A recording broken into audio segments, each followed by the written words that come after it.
Okay, we're recording. So, Nice. hello everyone. Welcome to the Big O TV, where being organized feels so good. I'm your host, Aja Makita, the Organista, and I am a productivity recovery strategist who creates organizational and time management tools for busy creatives and vendors just like you who want to be amazingly successful. So here on the Big O TV, you're going to get tips and tools and resources that you can begin using today to help you go from panic to productive. Doesn't that sound yummy? Now, just to let you know, you can ask questions anytime by typing a slash and then capital Q in the chat box right before your question. And what that's going to do is it's going to pop the questions over to the box so that we can see them. And all the questions are going to be answered at the end so that we're making the best use of our time. But go ahead, if you have a question that pops up in your mind, then just put it in the chat box and we'll answer it at the end. Also to let you know that ever so often I do run a 10-day challenge, which is great for those of you who want to jumpstart the process of developing the healthy habits that you need to focus and prioritize your tasks and your goals and be your most productive self.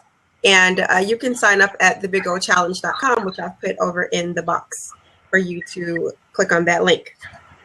So today we have on the show Mia Davis. Welcome, Mia. Thanks for having me. I'm so excited that you're here. Very, very excited. Now, Mia is a holistic health coach, wellness consultant, and speaker. Trained in Oriental medicine and over 100 dietary theories from around the world. She helps women achieve better health using simple, natural solutions and radical self-love actions. In addition, Mia is an avid entrepreneur with a passion for business. She's the health coach and co-visionary behind mindfulmethods.com, an online natural products company.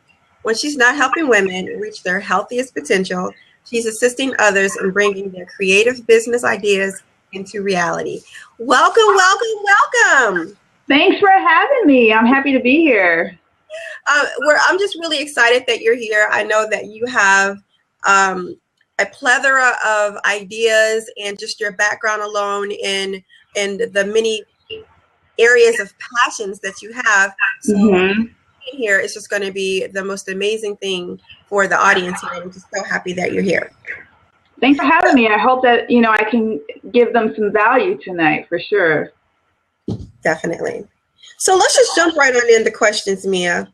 What has been the biggest challenge that you've encountered in your business and why? Oh, wow. I would have to say the biggest challenge that I've had, and I think this is common for many business owners, is time management.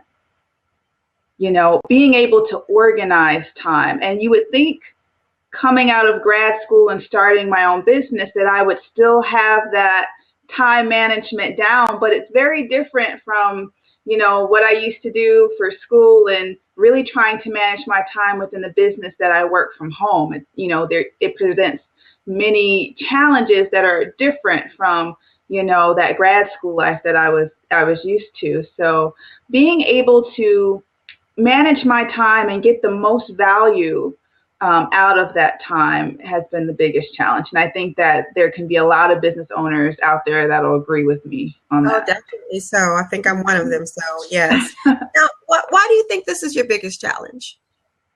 Out of all the different ones that could have been, why is this one your biggest? I think this one is my biggest just because, it's something that, like I said, I came from a very structured school life. I did have to manage my time and I did it very well there.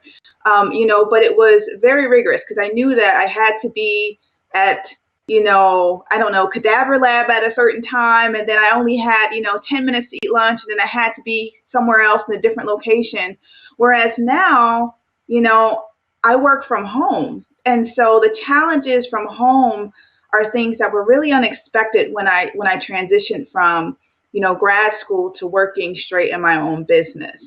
And a lot of that, you think it's going to be easy because, oh, I just roll out of bed and go straight to work.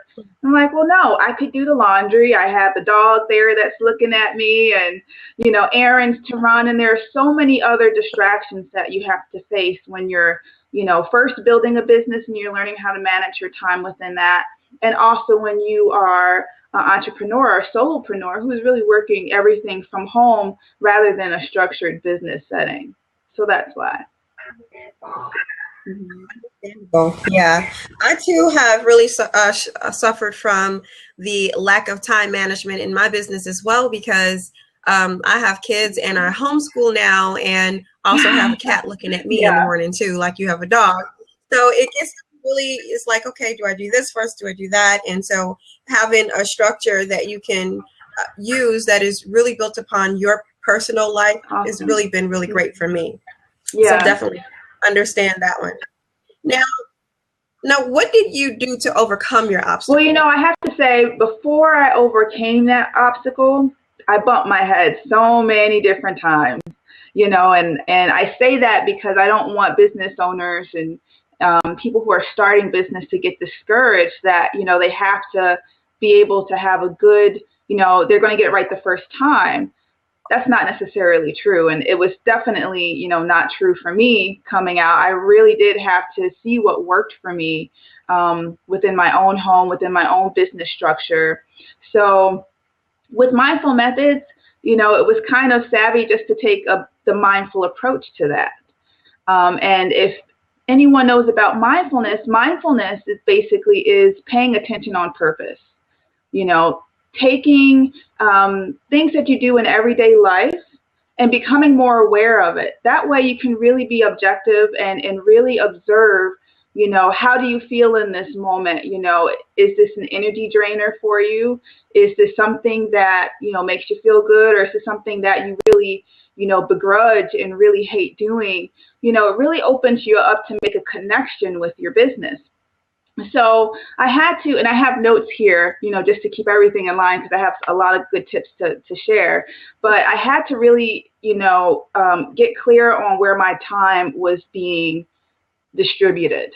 That was first and foremost because, especially when you have a business from home, I'm doing a lot of social media things behind the scenes.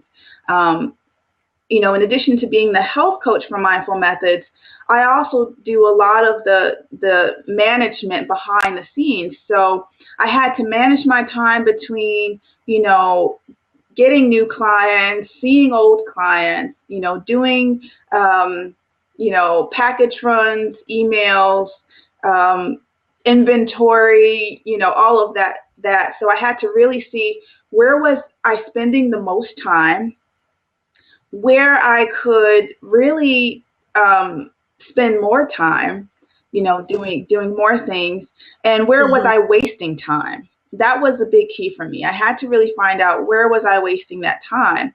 And what I found within my own business is I would get sucked into social media. I would go in just to post a couple blurbs on Twitter or Instagram or Facebook for the day. And then I'm like, oh, that's a cute pair of shoes. Or, oh, I wonder what Aj is up to today. Let me just send a message. And before long, you're reading articles and you're liking baby pictures and you're laughing at those little short videos. So that was, and I can be honest about that. That's where I was really wasting time at, was just focused on, connecting in that way. And so being able to see that, I was able to create a daily plan of action based off of that. So what that looked like for me was really, how much time do I really need, on social media? Where am I really struggling at in my business where I can apply that time? And you have to really get honest with yourself about those things.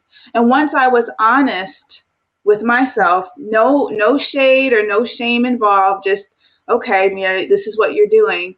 Then I was able to look at it clearly and make the intuitive changes that I needed to in order for my business to run a little bit more smoothly. I feel you 110% on that, especially with the social media aspect, because as business owners, we really do have to be out there on social media and presenting ourselves, and not just presenting ourselves, but building relationships. And it kind of gets to be a blurred line between building that relationship and then just having fun lollygagging, so that really is something that people need to take a look at within their own selves and in their own business, and being quite honest and not throwing shade, as you say, and really dig in to see, where's their BS time, where can they have better time management. Yeah, I actually have what I call a BS time management tool that I might provide that to everyone. I'm not sure yet if I'm going to do that, but it really helps you to just look at where you're spending that BS time, why you're there, and where could it be better? Could your time be spent better to get done the things that need to get done, the things that really matter in your business? So I totally, I mean, I struggle with that one too, especially being more on social media. It's like, well, they say you're supposed to build relationships and everything like that. But there's a line between building a relationship and then just lollygagging and having fun. Exactly. And, it's interesting because, starting out, you don't intuitively know, when they say that you have to connect on social media. When I first started my business, I thought, wow, so I need to really be spending a lot of my time, not only just putting stuff out there, but connecting with people, also, staying up to date on friends. And I really did not understand that it didn't really take as much time as I was spending to do all those things. I still could do those things, but I really had to be smart about how I managed that time and made sure that it wasn't compromising, my business at the same time. So. Right. And I'm actually the exact opposite. I don't like being on social media, and I have a hard time connecting with people and really just sharing my life with people, with, just anything, even little things about my cat or my kids, And so I really have to start really putting myself out there a little bit more to be relatable to people, because I'm just not on social media very often. So it's like from one end of the spectrum to the other end. It's somewhere in between. That's right. And not only, and I'll say this too, not only just social media, but also, being smart about that time, but also asking yourself, what needs to get done versus what I want to get done. Those are two different things. And if you're operating from just your emotions, we just got a little video bomb there. Cute. But, seeing, looking at what I wanted to get done was very different from what I needed to get done, and you really do have to look at that, within your business to really stay focused.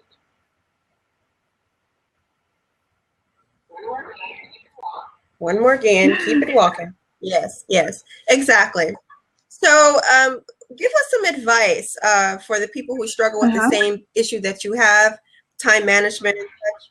Give us some advice for the people who struggle with that same issue. I actually have a couple of tips written down here that I needed to make sure that I'm clear about, because this is what worked in my business, and I want to be clear that not everything that worked for me isn't going to work for every single business. You really have to be honest with yourself and how focused you are, and what your tasks are that you need to get done. But the first thing is I had to really plan my day or my week for, I would say this, I would plan it at least a week out or a day out. That's okay. I'm sorry. Aw. She must know I love cats, so she just wants to, the flowers over here, and they're fake, so, but but I still don't want her messing up my stuff. But so one of it was, I had to plan my week ahead of time. So on Sunday nights, that was a better day, for me. For most people, it might be, planning it at the end of the last week. Like, this is, we're filming this on a Friday. So for some people, after their week is done, they're like, okay, let's go ahead and plan out my next week.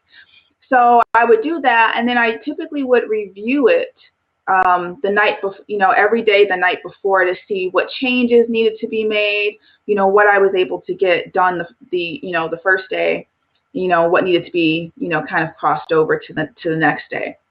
The second was, okay. So if you don't get it done the first day, then correct. You put it on the next day's list? And so the second was, I would have to get clear about everything I needed to get done in that day. So if I'm on Monday, what are Monday's tasks? What do I need to get done on Monday? Or, and sometimes I would group in there everything I wanted to get done, so I do that for every day. And then after you have that all written out, and I really do encourage, business owners, if this is your first time kind of getting this, feel free after this to take out a sheet of paper and run through, do a sample day, a Monday, what you want to get done. And then I started to eliminate things from my list, because what you'll see there is a lot of times you put more on your list than you can handle, right? And more than is necessary to be productive for that day and to get done what you need to for business.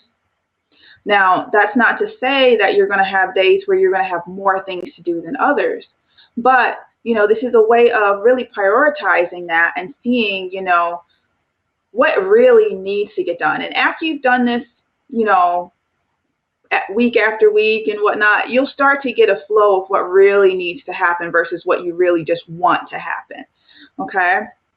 And so the next thing is, once you start eliminating things from your list, see what you can outsource. And by outsource, if you've never heard that term before, that means see what you can get someone else to do for you, whether it's for free or for paid. Right. Now, my own personal story, the way I looked at it is, what were those tasks that I absolutely hated doing that I really could get somebody else to do? So a lot of that, when I first began, I didn't know a lot about copywriting. I didn't know a lot about social media or getting Twitter followers or Instagram followers. I didn't know all of that stuff.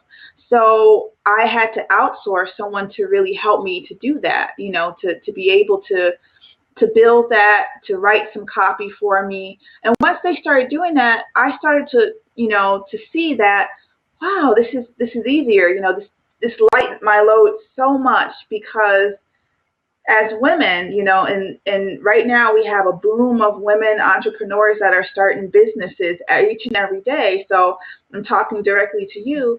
A lot of times, because we're used to doing so much with family, juggling so many different things, we tend to take on a lot in our business too. And we don't need to have all of that weight on our shoulders. Now, and I'm sure that you understand that too, having a family and having a pet and all of that. Exactly. And so I love that I froze on that face, by the way. Hopefully I come back pretty soon here, but I'll just continue talking and sharing this information. So, there we go. So when I outsourced, when I first started my business, I was coming out of grad school. I really didn't have any money to spend on some of the big social media marketers and, the big copywriters. So resources such as Fiverr.com, Odesk, Elance, all of those are really good tools and resources to help you get started for, a little bit of money. Fiverr is $5, sometimes it's a little bit extra for certain jobs, but that's certainly a lot less than what you would pay someone, another professional. And a lot of times these are professionals, who are working in their field, who are very good at what they do, but this is like a side hustle. And so, don't think that you're going to get, bad quality work because it's cheaper pay. It's excellent work, and it's the same as if you were to get it done by, and pay a bigger price tag. So that was one. I'm really glad that you said that, because I think that a lot of times Fiverr gets a bad rap because of price, and they don't realize that if you just give the people a chance, that they're going to turn out some really, really great stuff for you. And if they don't, And they most of them that I've come across, they really try to absolutely be happy.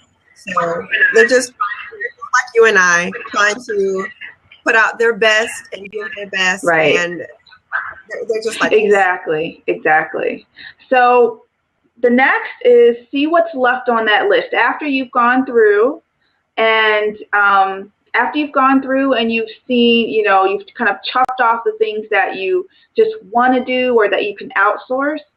Then the next step is to prioritize what you have left into most important that you have to get done, top priority, to something that can maybe, get done a little bit later on in that day, or even maybe the next day. So, that's one of the biggest tips that I had. And that's one of the hardest ones for me, because when I first started, I felt like everything was urgent and I had to get it done that day. But as I learned, and it depends, on your business of, what you really need to do. But for me, as I learned, I really there was a lot that I didn't have to try to crunch into a small time. And so after I did that, I estimated how much time it would take to do each task. So with social media, where I would spend 2 hours sometimes just typing away and saying hi and liking and loving and all of that, I only needed 15 minutes to do all of that. When I really got down to it, I really only needed 15 minutes. So be honest with yourself. Try to guesstimate exactly how much time you need, and plan for that. And then the last thing is to eliminate distractions and start to take action. So that could mean, putting your phone on silence or turning it off, or putting it in another room. That could mean like I do a lot of, is shutting the dog out of the room, or, keeping everyone else away so you could, really focus on those tasks and sometimes that means making sure the television isn't on, whatever you have that could be a possible distraction for you, or you've noticed has been a distraction for you. Go ahead and see if you can, eliminate those distractions, and then look at your list and go through it. You'll be surprised at just the short amount of time it takes to get through everything, and it helps you manage your business. And a lot of times, you don't need as much time as you think you need for all of those things, and you get it done so much quicker, and you have time to do those things that you really want to do. Exactly. I agree with you wholeheartedly on that one. It really doesn't take as much time most of the time as you think, especially for something like the social media. If you really have a hard time with making sure that you're only spending a certain amount of time on that, set a timer. You can use your phone even as a timer. There's an echo in here. I don't know why that echo is in there. Also, one of the things that I come across a lot too is people are mixing up what a task is and what a project is. They're putting projects on their list of tasks, and that just doesn't work that way. I'm going to put my headphones in and see if this echo goes. Do you hear that echo? I don't on my end, but it could just be on yours. Okay. Well, if you don't hear, then they're probably not going to hear it either, so I'll just leave it there. So the whole task and project thing, even if it is just a small project, there's so many steps that are involved in projects sometimes that you just can't put it in a little task. Exactly. So I would really think about that as well, that if you're writing your to-do list and you're putting projects on there as a task, then you may need to rethink about where that needs to go, and because that's going to take up a lot of steps. A friend of mine was talking about doing a photo shoot, and she says, just one day. Well, photo shoots, okay, well, now you have to think about what you're going to wear, get the kids, make sure you have dinner done that day, what other work you need to do for the photo shoot. And so it's just like, if you do just one little thing, it's like, it may only take an hour and a half or so, but there's a lot of stuff that absolutely. So I think that's another thing there is task. Exactly, and you have to be honest with yourself about that. Another thing I want to tell you too is, if you're doing this for each week, you'll get good at it. Not only that, but also you can start chunking your time too. So you can set it up, especially if you are an entrepreneur, you can set it up to have the schedule that you want. So you might be able to, once you get good at your tasks, everything on your list, your priorities, what you might be able to do is say, Mondays and Wednesdays are really my days to see clients, or, whatever it is that you provide, your service, to really give that service out. And then the other, 2 days or 3 days, you're really working on, promoting, getting more clients, marketing, social media, catching up on paperwork, emails. You can really start to chunk those times within your schedule, so that that on certain days you have one specific focus, or maybe just 2 or 3 specific focuses. And that really does help to de-stress your day. I found that really does help. It keeps you on task, and it does really help to set you up for the kind of lifestyle that you want. If you can't do it right away in the beginning of your business, still, have those days, or still have that sheet that you chunk your time, let's say from like 10 to 12, you're seeing clients, and from 1 to 4, you're, doing workshops or whatever else you do in your business. And you can still put that up, and you can make gradual changes to your schedule as you start to get better with your time in business to meet that, and that's really also a good way to stay on path for your goals in your business as well. Exactly.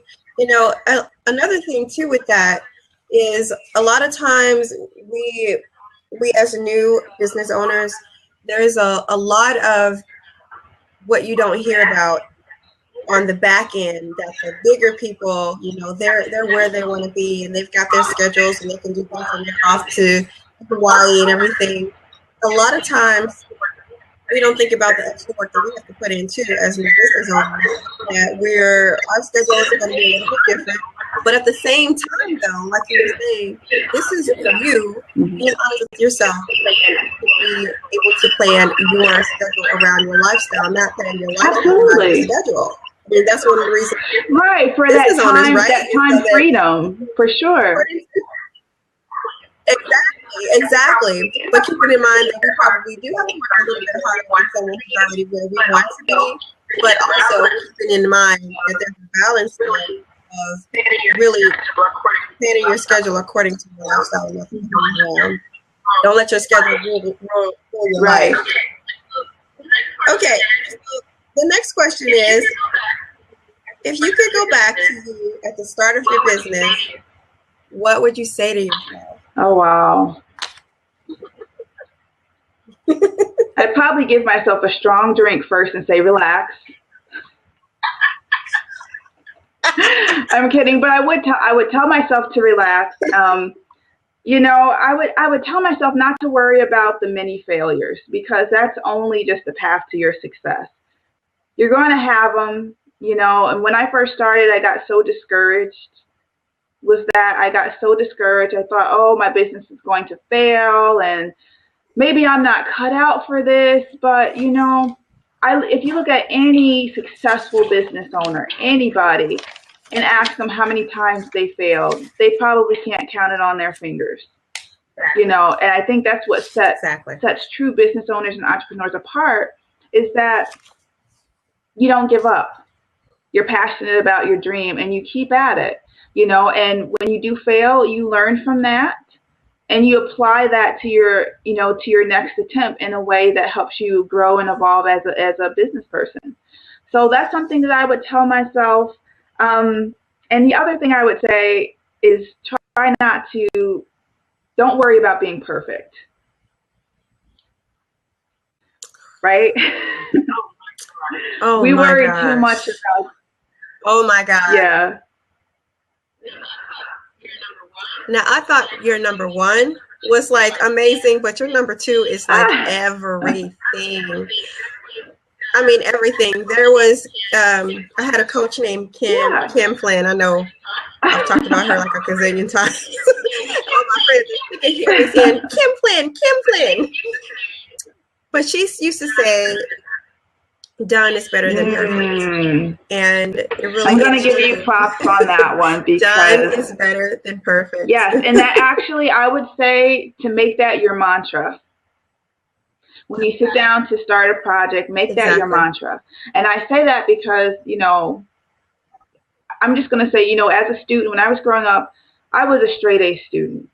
And I thought, coming off of that into business, I will say I was not used to giving myself an F, because, I felt that way when I would attempt something and it would fail. I'm like, oh, I got an F. That's how I would think of it. I'm like, man, why am I failing?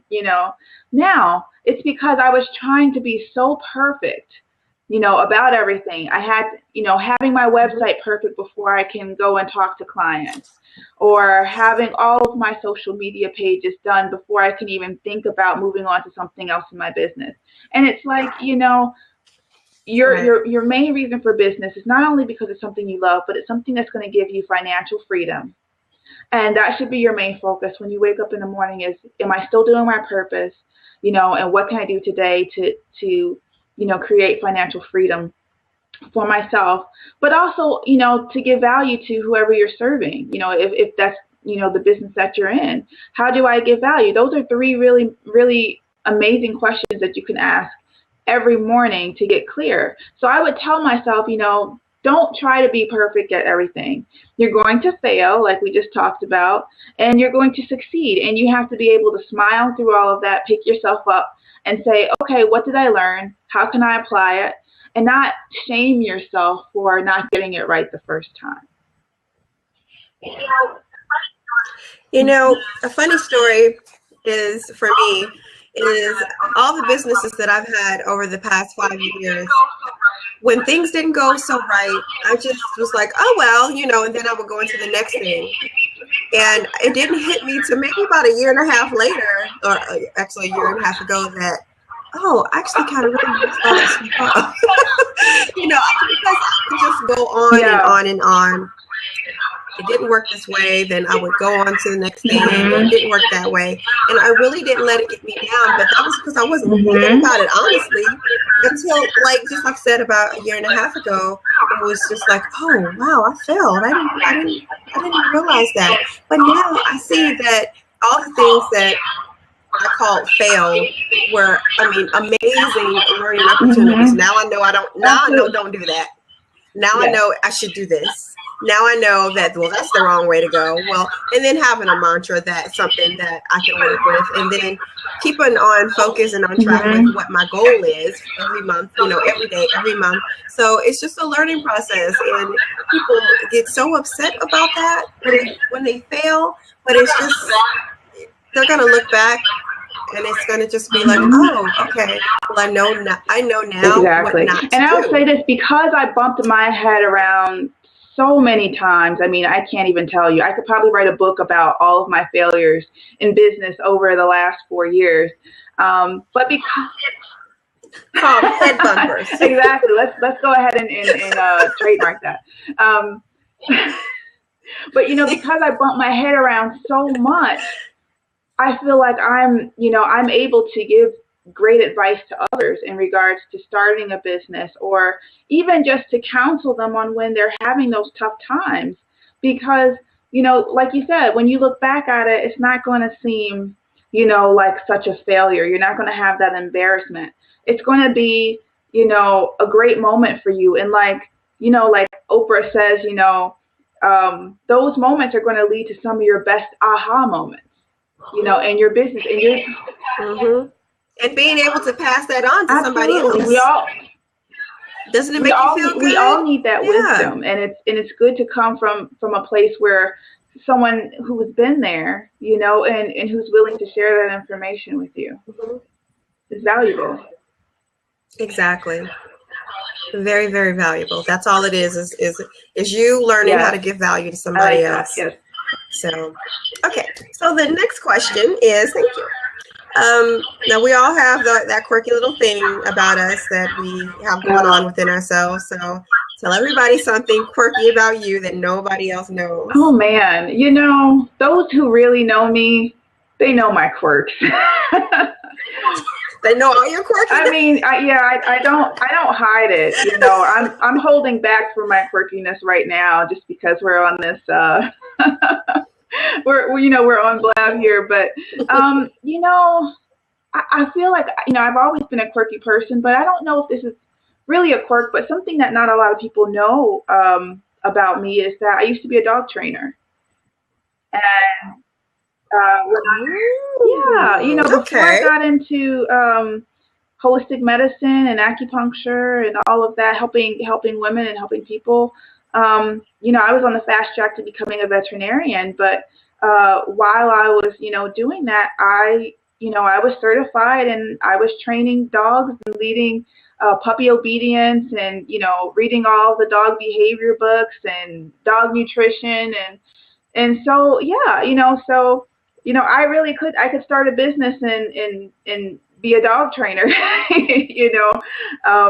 But, you know, I think most people see from my dog Zora that she's very well trained, and she's a pretty good, you've seen her, you know, and she's a pretty well behaved dog. So, you know, I think people are very surprised to learn that, you know, I can lead a dog to greatness, so to speak. Well, that is something really, really quirky. I did not. I think I kind of knew that, but that was not something that I would have stayed on my mind. But that's beautiful. That's a really cute, quirky thing you got going on. That's an intelligent one. I'm not so sure if that counts as quirky. I don't know about that. Oh, we'll have to throw that out and do another. Okay. We'll think about that. Okay. So tell us now, what do you have going on in your business? Wow. Well, you know, we have, you know, Mindful Methods is a company that we provide, you know, mindful products for natural living and natural products for mindful living. And right now what we have going on is starting April 1st, we have the 30-day Be Mindful Challenge. And it's a free challenge that's a virtual group challenge for really anybody who wants to have a little bit more connection with their mind, body, spirit. We're going to be leading them through 4 weeks of mindful practices that they can apply to their everyday life in order to bring more joy, more peace, more happiness, and also more clarity to their lives. And thank you for putting that in the chat there. But to bring more mindfulness to their lives so that they can really reconnect with themselves, find that joy that they're seeking in everything that they do. And also to be able to organize their life in a way that feels right for them and really makes their soul come alive. So we have that going on. It starts April 1st. We're going to be covering mindset, positive mindset, meditation, body movement, you know, clean eating, emotional eating, which is a big one that, you know, happens when you're not mindful. And we're also going to be covering some, you know, some things about gratitude and how to actually create that inner thankfulness each and every day. So we're going to lead you through 4 weeks of that. And then at the end, which ends April 30th, we're going to select 3 participants who, you know, is active in our Facebook private group page and on Instagram sharing their mindfulness pictures. We're going to select, of those people, we're going to select 3 to win a prize from Mindful Methods. So it's a pretty good thing to do, not only for yourself, also for the prize if you're interested in that. But, you know, it's a great thing to bring a friend for an accountability partner. You might find one within the group, but to bring somebody in and to really transform your life in a very short period of time, which is very possible. That's gorgeous. That's gorgeous. And yes, this is a free program. So you can go right on our website, mindfulmethods.com, and you'll see a slider right there. You click on it and you can sign up. It takes about 2 seconds to do, and you'll be all signed up, and you'll start to get daily emails from myself. I'll be hosting it, and I'll be guiding it through the Facebook group, and also, you know, on Instagram. and you can ask me questions. I'll be giving you tips, tools, handouts, and checklists throughout the whole challenge to keep you focused and on target. And, I'll also be available via email if there's personal questions that you want to ask, anything else. So I'm going to be there as your personal coach for the entire 30 days. Wonderful. And I just want to let anyone who is watching now on the replay, if you're watching this, and this is the replay, I should say, then you still have time to sign up. It is the 18th of March, and it doesn't start until April. April 1st. April Fool's Day. And it's not a joke. April 1st. I promise it's a real challenge. It's not April Fool's joke. That'd be pretty epic and horrible of me to do that. But I will say this too, that even after the challenge has started, if you are, coming on to this late, you can still sign up and just join in when you can. It's never too late to start a mindful practice. So you can definitely do that and still be a part of it. Well, great. Well, that is absolutely amazing. Well, I know that I'm joining, so I don't know about the rest of you all, but Mia is actually my health coach. And I've learned so much. And if you've been following me for a while, you know that on my website, She Changes the World, I have on there in my About Me that I love chocolate avocado pudding. This is the one who turned me on to that. It was. It was in one of our first conversations. I remember that. And I think it was 2 hours later, I got a call, and you were at the store already to get ingredients, and you made it and you enjoyed it. So I'm glad you do, because it's one of my favorites too. I have been enjoying it ever since. It's just the most amazing thing. And over the years, you've given me some amazing advice. Some I've taken and used, and it's been great. Some I did not use, and I suffered dearly for it. So I thank you so much. Everything, all of the whole challenge sounds absolutely amazing, and I thank you for offering it to everyone, because we definitely need it. Thank you. So thank you so much for sharing with us. You guys, the link is in the chat box at mindfulmethods.com. If you'd like to join the challenge, please do. Bring a friend, share the information with everyone. And I thank you for being on the Big O TV. And we'll see you next time for some amazing, feel-good organizational tips. Have a great day.